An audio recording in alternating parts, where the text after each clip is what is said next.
Welcome to the Positively Transformational Podcast with Asara and Eden Lovejoy, where we embark on a journey of empowerment, growth, and unshakable positivity. We're beyond thrilled to have you join our transformative community. Visit us at successbyyourcommand.com for more transformational programs. Enjoy the show. Hi, everyone, and welcome to Positively Transformational. Today, we've got a wonderful topic that we're going to converse about, the value of being yourself.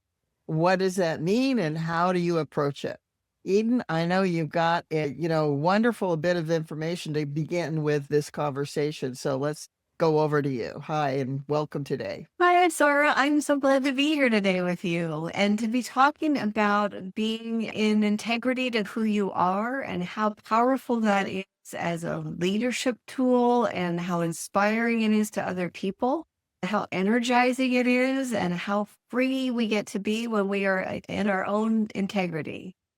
Yeah, I mean, being yourself, what does that mean exactly? In a role of leadership in your business, in everyday life, what does being yourself mean first? Let's look at that, and then we'll see some of the applications of how it supports you in your life being yourself.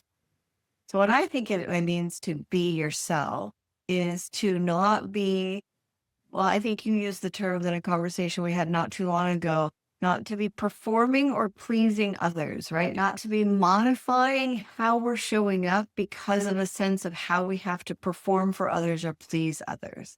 And it's very interesting because we do have societal norms we need to pay attention to. So I don't know if you come out of the box, it might be a little rough, but to really be comfortable in our own skin enough to be able to share our own perspective without being afraid to do that naturally and easily. That's what I think it means to be yourself. Over to you. What are your thoughts? Yeah, I think that developing the skill to be yourself takes time over time and is a natural evolution of growing up. Because when we're younger, we're not quite sure who we are yet completely in our own personality. And we might take bits and pieces from people as examples, but we are much more focused on pleasing people and getting approval from people. And then as you get more confidence and you're more certain of what your real approach to the world is, what your real values are, and you have that as your internal integrity. And I think that being yourself means defining what your internal integrity is for your life's mission. So how do you want to show up? I mean, some people are humorous. They show up as being humorous. Some people are verbose.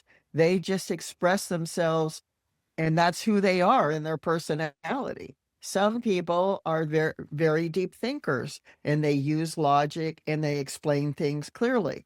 So who are you in your ability to communicate in the world? What is your highest value that you want to implement when you're talking to when you're talking to people? For example, my highest value is always that people have a lot of resources that they haven't tapped into, that they have a lot of abilities that they don't know about. So every time I talk to people, that's the conversation I'm having, which may be completely different than what they're starting off in the conversation with me. Does that make sense, Eden? Yeah, it does. It absolutely makes sense. I love how articulate you are about your purpose, right? About what you know is your intention in every conversation. My mission is to bring clarity to environments and conversations. And I think in every conversation that I'm in, I'm leaning into how can I support clarity for people in that conversation as well. So I think getting to know yourself over time is a valid point. I kind of got a little bit stuck when you said when we're growing up, because I've said for years, the 7th and 8th grade middle school is so awfully difficult for people, and kids are so mean in that age because they just don't know who they are, right? And it's a really uncomfortable space. So as you grow, you get more comfortable with it. I don't know if we always take the time to really stop and reflect and name it and claim it, or if we a lot of times kind of go through life unconsciously and just let it express itself. I remember for so many years actually having fear and trepidation when I was having conversation with people of authority over me, or my role in business, or even as a leader in business. I remember when I was running my business in San Diego, when I was doing radio shows and I had an office, and my co-partner said to me, Asara, why don't you just let an employee be an employee and do their job instead of trying to fix them all the time? And that was a wake-up call that I was not able to set a boundary and say, this is their job, this is what they're supposed to do. I was like, well, gee, I can see they're having this kind of mindset. What if I could change that a little bit? No, I don't need to do that. I just need to get the job done with clear communication and support of the person, accepting them who they are. Is at, who we are, being who we are, means we accept others as they are. Yeah, no, that's so important and so valuable too, right? Like that being able to recognize that we are different, that we're all different, and that that's respectable and respectful. It's like, it is okay for you and I to have a different perspective on something. I guess old school language, agree to disagree, which just doesn't seem to be as taken much in our society anymore. But I think we have a lot of societal intent on convincing other people to our point of view. But the strength and the power of being comfortable who we are and allowing other people to be comfortable who they are. But when I was thinking about this topic, I was thinking about, oh my gosh, how much energy does that save? It saves so much energy. Don't have to try to figure out what's my next move here because it comes naturally. I don't have to think about how I'm supposed to perform or behave in this situation because it comes naturally.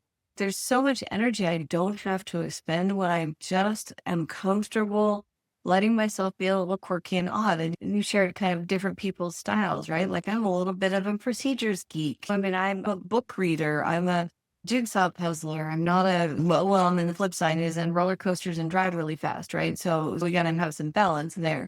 But being comfortable with who we are and our quirks and our little weirdnesses and oddities, I think has got just such great power and such great relaxation in life. There's an author I read often, and she has characters that are developing relationships. And often either the female character or the male character has certain qualities, such as being super organized, for example, and making sure everything is lined up straight. And in the book, the partner always says, oh, look at how she's just compulsive to be so organized. And I love that about her. And so every time in the book, there's a quality I talked about being very exuberant and overexpressive. And somebody in the book would say, I just love that about him. And the switch, right? It really makes your brain go, something that you would think is annoying could be something that you accept as the person being themselves and allow it to be and enjoy it. And say, isn't that nice that we have all these different qualities of colors, of sounds, of personas, of people being themselves? So we often think about it in terms of the kind of more self-centered aspect of, gee, I need to be myself. But often when you pay attention to other people and allow them to be themselves, that is the most empowering moment. Well, and I think maybe this is off track or maybe it fits in, I don't know, but that if someone's behavior is annoying to me, one of the authors that I love to read suggests that I get to remember, well, that person's probably not annoying to everybody on the planet. They're just annoying to me. So that's not about them. That's about me, right? That's about something in me that's having some judgment or resistance, or if it's just a different way to look at framing the question of how do I reframe my frustration with someone, I can celebrate it. Now I can celebrate it for them and choose not to spend time with them. and bumps. And so, as I think a part of being true to ourselves is also not trying to force situations and circumstances that are to fit, right? Being available to say, that's really a great opportunity for a lot of people, but it's just not quite a fit for me. And I'm okay with that, right? I get to make my choices and, you know, live with that. And so here's another part of being yourself that I think is very valuable, and that is continually learning. That you haven't developed a personality, a value, and that's it. You're learning, because the more skill we have to communicate, the better results we get with others in our conversations or in business specifically. And so learning that you have the option to develop more skills if you come across situations that you find yourself running away from because you don't want to confront it, or you find yourself in a situation where it makes you unhappy after you have the conversation. I propose that I would ask myself, what do I want to know, and how can I better communicate with it in this situation to get the results that I'm after? So having that flexibility to be able to shift and develop even more skills. So rather than just saying, oh gosh, I'm being myself, but it doesn't work, say, oh, I'm being myself and I want more information on how to communicate what my mission or what my standards are to other people in my organization as a business owner. Hmm. Yeah, well, I think I never want to stop learning and growing, right? I never want to get to a place where I decide this is the be all and the end all, because I think from there, I don't know if I'm coasting downhill, right? I don't want to try to dig in my heels. So having that flexibility, I do think there are things that are internal that are constant, right? That are constant to who we are. And I don't need to necessarily grow through them or around them, but if that strategy is not worth how I'm showing up, isn't working in a certain situation, then I get to reconsider it. I think one of the things that I wanted to talk a little bit that maybe we kind of glossed over in the beginning is, when we are true to ourselves, how inspirational that is to others.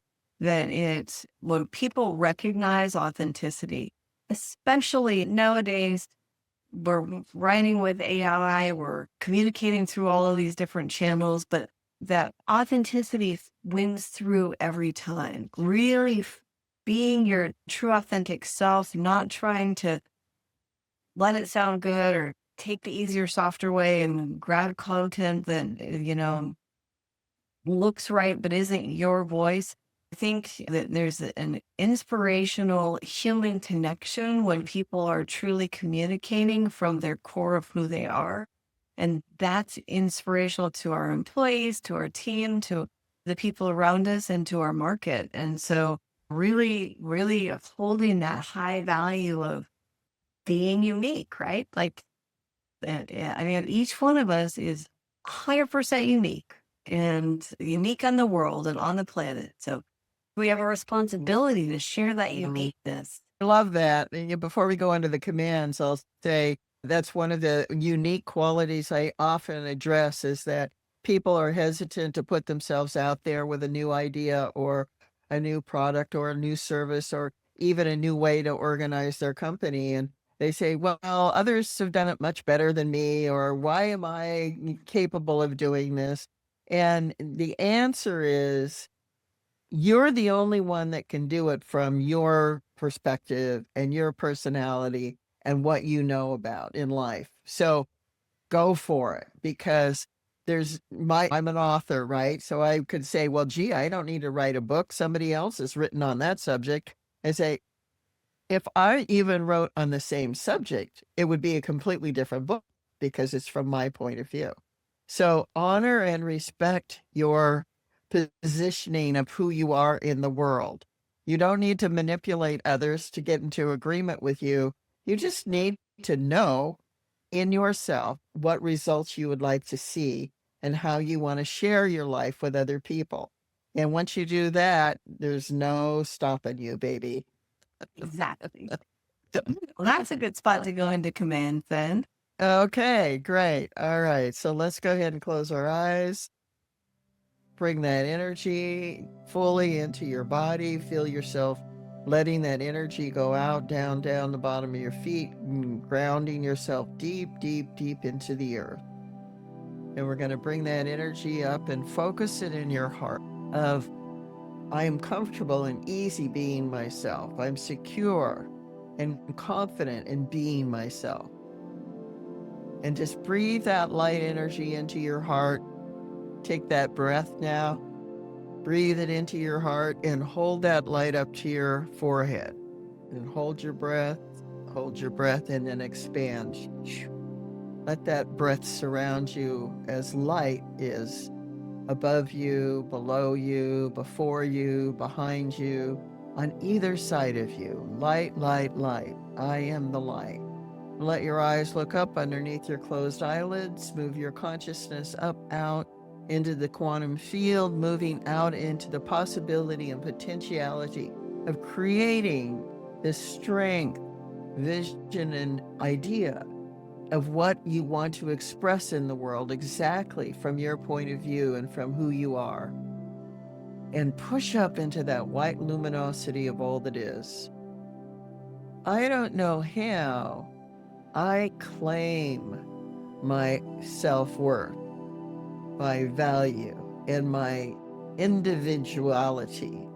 I only know I claim who I am that I am now, and I am fulfilled.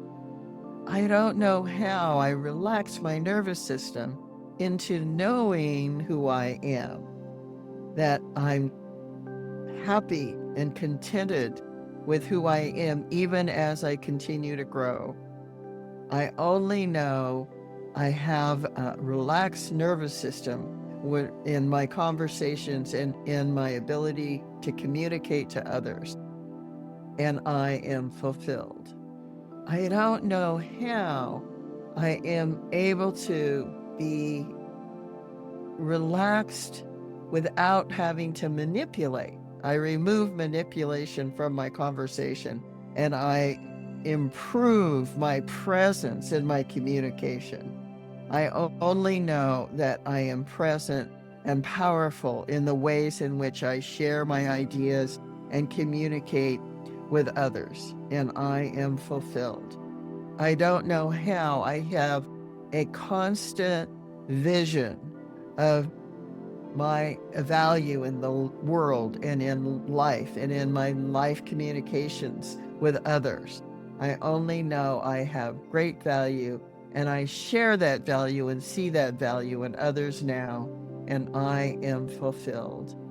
Now just expand, and go into that know-nothing state. Allow yourself to just float. This is the being state of who you are. Get comfortable with it. Get familiar with it. I don't know how my communications and presence of being serves in an even greater way in the world than I can currently imagine, and serves me in an even greater way than I can currently imagine. I only know it is so now, and I am fulfilled. And allow that energy to come back down into your body. Let your eyes relax. Let your DNA open and unwind the past, unwind the limitations, unwind what you resist, let it go, and rewind with it even more confidence, more strength, more belief in yourself of who I am. I am who I am now, and I am fulfilled. Rewind, rewind, rewind.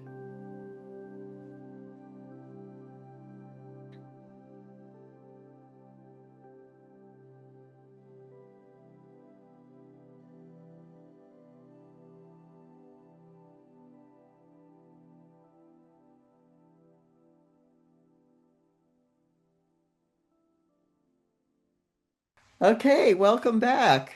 How was the meditation?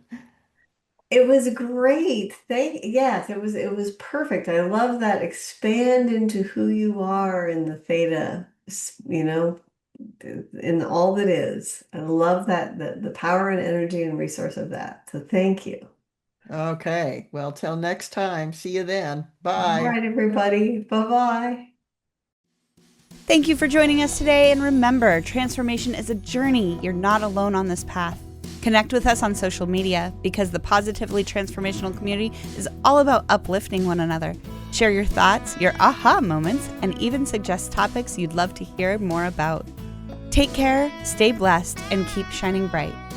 Remember, you can always visit us at successbyyourcommand.com for more information.